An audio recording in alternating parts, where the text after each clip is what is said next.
font faire montre d'élégance, sinon pour soi. C'est pas tangible, c'est pas quelque chose qu'on va voir. On pense à la Révolution française, l'abolition de la monarchie. C'est un peu comme le cycle des saisons, le deuil et la naissance. C'était un gouvernement extrêmement progressiste. C'est pas juste la partie visible de l'iceberg, c'est tout ce qui est en dessous aussi. Oui. Alors, les humanistes sont devant moi avec Valérie Harvey, notre nouvelle sociologue en résidence. Bonjour Valérie. Bonjour, bonjour. Rachida Asdouz, bonjour. Bonjour. Qui est psychologue spécialisée en relations interculturelles à l'Université de Montréal. André Champagne, bonjour. Bonjour. Historien. Et avec, évidemment, un sujet qui s'est un peu, je dirais, imposé. On avait une autre idée de sujet, puis on s'est dit, on les a appelés, ils ont gentiment accepté de déchirer, pas de déchirer, mais de mettre de côté leurs notes. On les ressortira une autre fois. On s'est dit, la liberté, liberté, égalité, fraternité, c'est la devise de la France. Elle en a pris un petit peu pour son rhume vendredi. Est-ce que c'est le symbole, justement, de la liberté à la française qu'on a attaqué? La question a été soulevée. En fait, il y a même très rapidement quelqu'un qui a dit, en janvier avec Charlie Hebdo, c'était la liberté d'expression qu'on attaquait. Cette fois, c'est la liberté tout court. Alors, il y a, à partir de ce moment-là, beaucoup de gens qui vont avoir envie de se battre contre la peur pour que cette liberté redevienne possible. Pourquoi est-elle si importante, cette expression, cette façon de vivre? Pourquoi est-elle si importante, si liée aussi à la culture française? Pourquoi, Rachida, on est si fasciné par la liberté en France, d'après vous? Vous qui avez vécu en France longtemps, hein? Oui, j'y ai vécu. Je suis formée à l'école de la République, donc j'ai été formée à l'école de la République. Bon, d'abord, je voudrais juste faire rapidement une petite mise au point. Quand on dit est-ce que c'est la liberté qui est attaquée, il faudrait juste éviter de tomber dans le George Bush. Ils attaquent la liberté, c'est l'axe du bien et du mal. On attaque l'Irak parce que c'est la liberté américaine qu'ils veulent tuer. Donc il faut faire attention. C'est beaucoup plus complexe que ça. Donc je voulais faire cette mise au point. Maintenant, pour ce qui est de la France, effectivement, la France et le modèle français exerce une fascination et une répulsion. Donc il nous attire autant que c'est un modèle repoussoir. Alors, il fascine, tout le monde est fasciné, on a beaucoup entendu parler, tous les clichés sur Paris, la ville lumière, et la France des Lumières. La France des Lumières qui est un peu la France libertine aussi, la France irrévérencieuse, championne de l'humour noir. C'est ce qu'on a dit quand on a eu Charlie, on a dit c'est la France irrévérencieuse et libertine qui est attaquée, et aujourd'hui, c'est la France des Lumières. Et tous les démocrates du monde, d'ailleurs, on le voit, se réclament des grands humanistes français, des penseurs de la Révolution de 1789. Et même de ceux qui ont précédé, qui l'ont en quelque sorte préparé. Préparer le terrain, absolument, parce que là aussi les lignes sont pas claires, ça n'a pas commencé en 1789. Et étonnamment, puisqu'on parle de liberté d'expression, ça inclut la liberté de religion, aujourd'hui, même les orthodoxes religieux se réclament des Lumières et se réclament de Voltaire. Oui. D'ailleurs, vous entendez les très orthodoxes dire justement, nous, comme l'a dit Voltaire, on est très religieux, on est très orthodoxe, et normalement, si vous étiez des vrais laïcs, vous vous battriez pour qu'on puisse afficher notre appartenance religieuse. Et je voudrais quand même faire juste une petite correction par rapport à ça, c'est qu'en fait, Voltaire n'a jamais dit ça.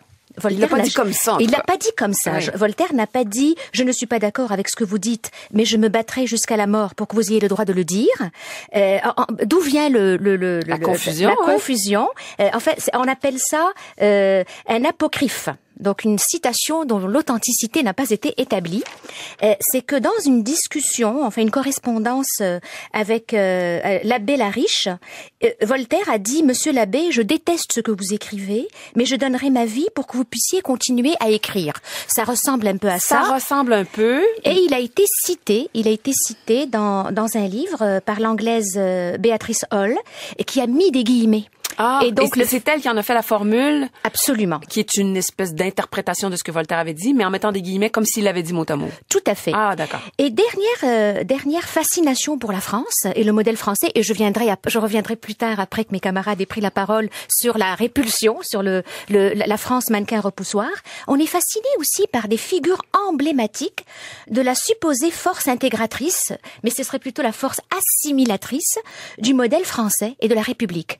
Charles Aznavour, Montand, Gainsbourg, Moustaki, Ce sont tous des métèques, pour citer Moustaki, qui sont devenus le symbole, en quelque sorte, de la culture Mais pourquoi française. vous êtes assimilatrice alors qu'Aznavour a quand même continué à parler du patrimoine arménien, à s'en réclamer, à le chanter? Oui, tout à fait.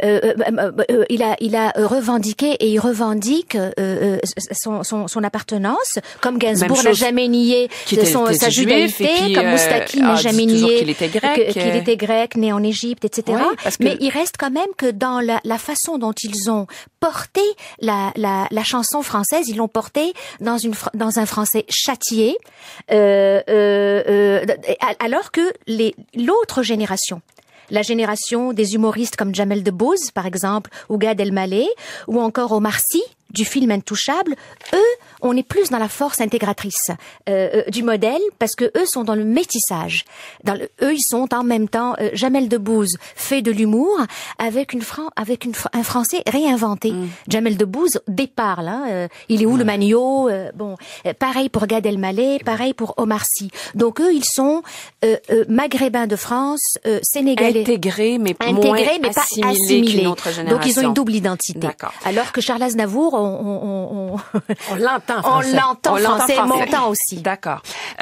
André Champagne, on évoquait le fait qu'il y a eu des précurseurs de la Révolution, des philosophes. Il y a eu cette réflexion qu'on a appelée, l'époque des Lumières et tout. La Révolution, évidemment, marque un tournant, mais c'est pas facile à gérer, là, la Révolution. Hein? La Révolution, elle a rapidement dérapé en régime autoritaire, en régime de terreur. Donc, les grands principes de 1789... entre autres de liberté, d'égalité... Dès que la République est proclamée, que la monarchie est abolie en 1792, on voit émerger le comité de salut public avec Robespierre et Saint-Just. Et pour moi, il y a une loi qui symbolise justement le côté autoritaire et puis anti-républicain, la loi des suspects. Au nom de la loi des suspects, on peut arrêter toutes les personnes soupçonnées de s'opposer à l'idée républicaine. On va essayer d'imposer une espèce de religion civile. Là, on va essayer d'éliminer la pratique de la religion chrétienne catholique par ce culte voué à la déesse raison qui était si cher à Robespierre.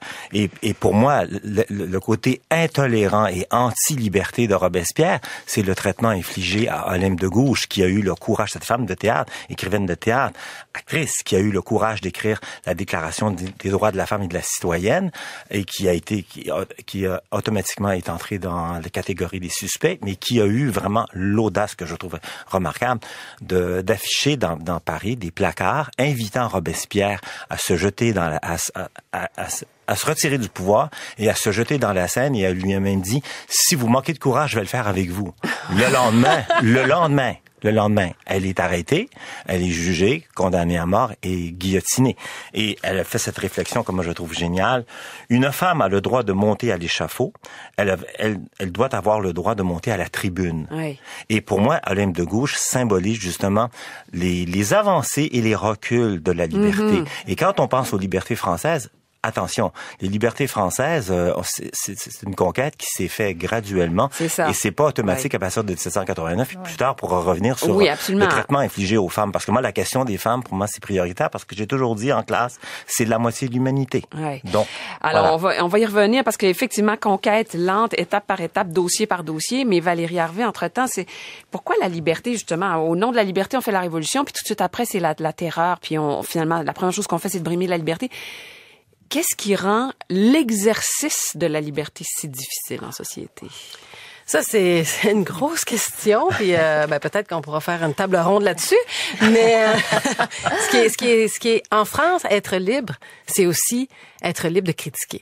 La liberté, c'est pas seulement la liberté d'expression. Les droits de l'homme définissent la liberté de différentes façons. Là, il y a la liberté qu'on appelle formelle, donc on connaît plus, qu'on entend plus souvent parler, donc liberté de conscience, de mouvement, d'expression. Puis il y a la liberté aussi qu'on appelle réelle, donc la liberté positive, qui est la liberté de travailler, d'être en santé, du logement, d'avoir un logement, d'avoir un accès à la culture et à l'éducation.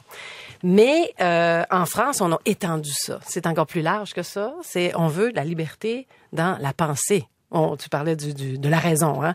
Donc, il y a des verbes qu'on connaît bien en France et qu'on utilise beaucoup. Donc, par exemple, apprendre à critiquer, apprendre à argumenter, à remettre en question, à questionner, à s'opposer. Donc, la liberté, c'est normal qu'elle ait à ce moment-là certains reculs.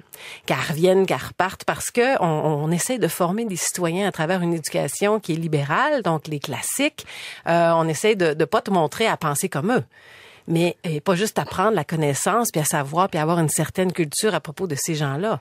Mais en te montrant les philosophes, en te montrant les grands littéraires, on essaie de te montrer à qu'est-ce que toi, tu en penses? Ouais. Est-ce que pour toi, ça semble bon, cette manière de vivre-là? Et donc, c'est pour ça qu'en France, il y a une multiplicité de gens qui s'expriment. Il y a une multiplicité de mouvements, donc de recul aussi, de temps à autre, parce que ces mouvements-là peuvent réussir à convaincre.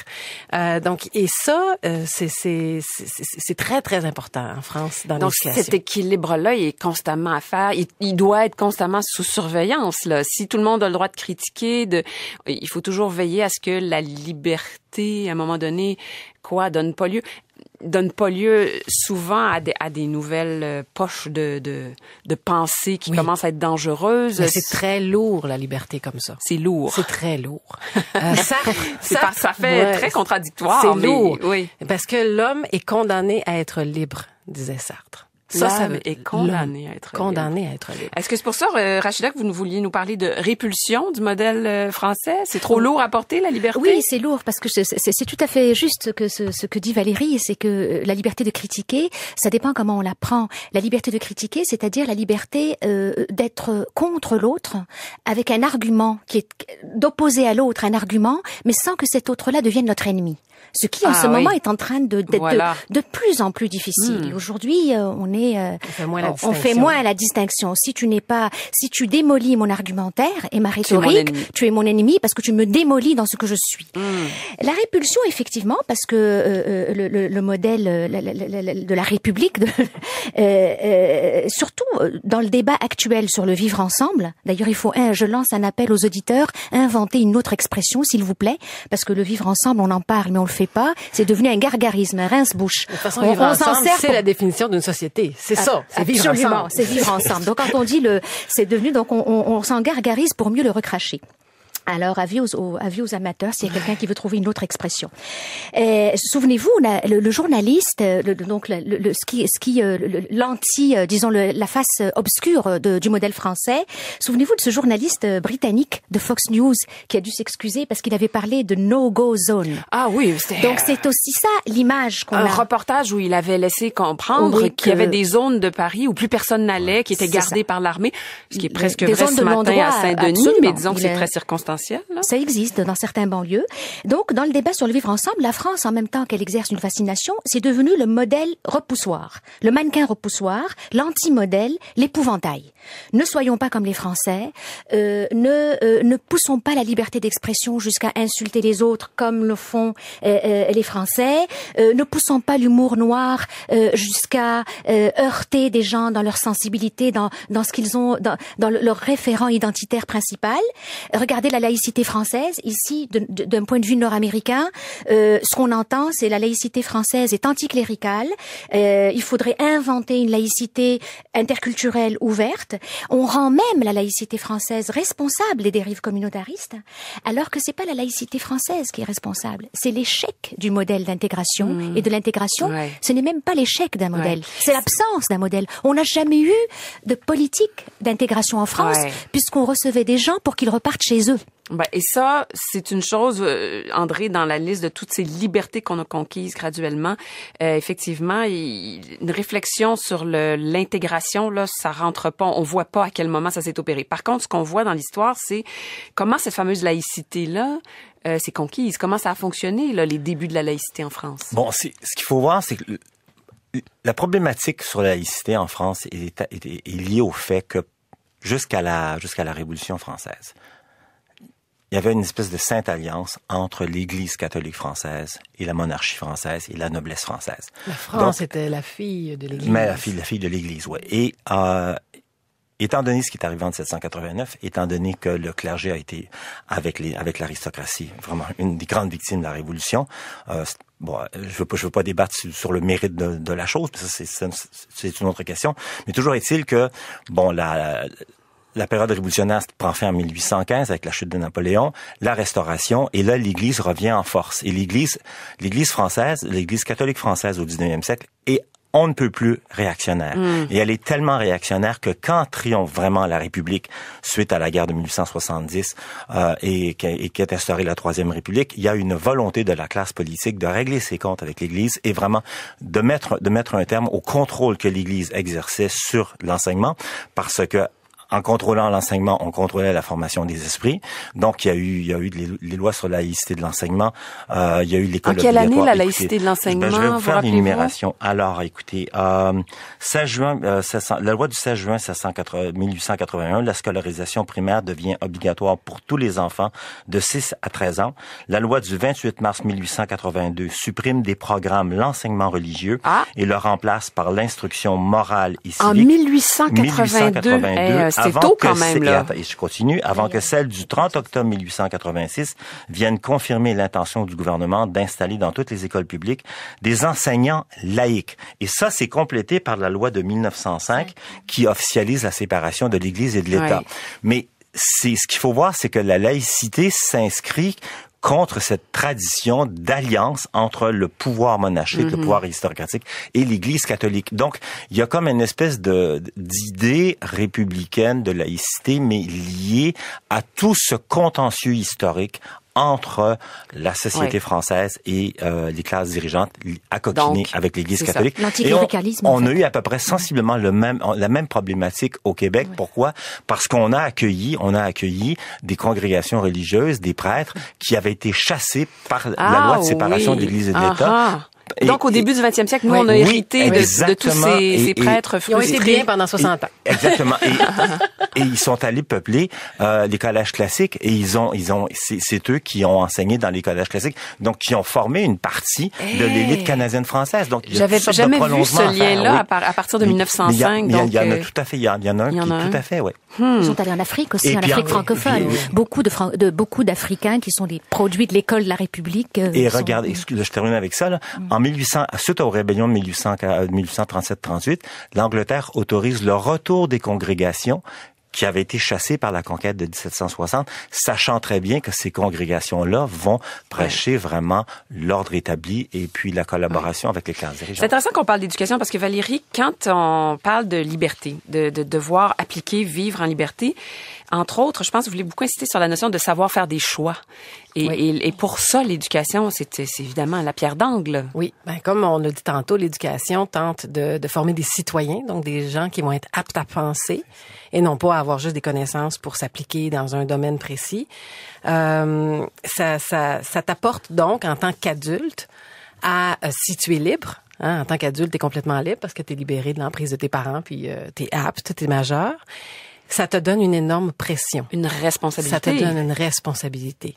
Ça t'a la responsabilité de porter aussi les conséquences des choix que tu vas faire, qui peuvent être moins bons que tu avais espéré et qui, quand tu fais un choix, tu renonces toujours à quelque chose aussi. Hein? Si t'en as deux, ça veut dire que t'auras pas les deux. Tu vas en avoir un des deux si tu l'as.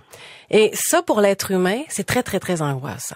Donc, c'est pas surprenant qu'on assiste qu'on dit souvent c'est les jeunes qui s'en vont vers le djihadisme. Pourquoi? C'est pas juste parce que à l'adolescence, on porte un espèce d'idéal ou tout ça, puis on cherche le sens. C'est aussi parce qu'on est on est en train de comprendre qu'on va devenir adulte, puis qu'en devenant adulte, on va être responsable de tous les choix qu'on va faire, un par un, puis on va devoir porter cette responsabilité-là.